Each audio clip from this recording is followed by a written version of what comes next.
In today's video, I'm going to teach you how to delete your Udemy account permanently on desktop.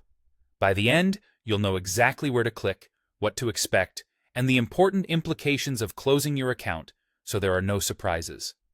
First, open a web browser on your computer and log into Udemy with your usual credentials.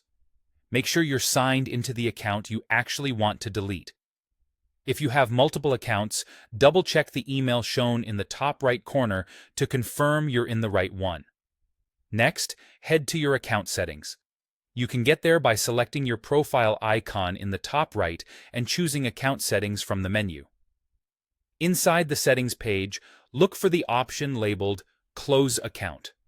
This is the dedicated section Udemy provides for permanent account closure. Take a moment to read any on-screen notes so you understand the impact before proceeding. When you're ready to close, Udemy will ask you to confirm your identity. Depending on your setup, you'll either be prompted to enter your password or to verify a code sent to your email. Complete that verification step to confirm that you truly want to close the account.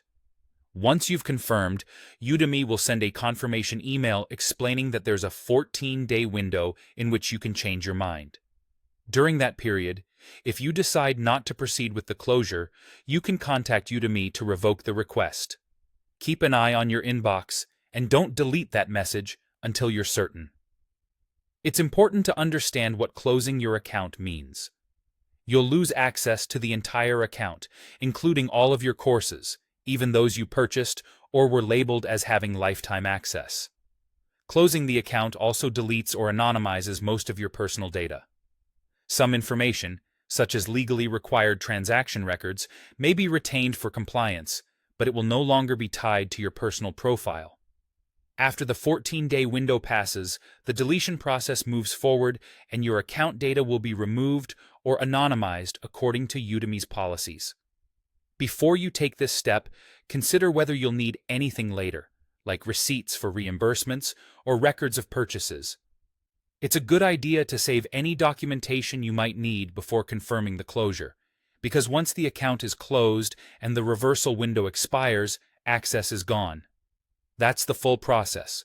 Log in, go to Account Settings, choose Close Account, verify with your email code or password, and watch for the confirmation email with the 14-day reversal window. Proceed carefully and only finalize it if you're sure.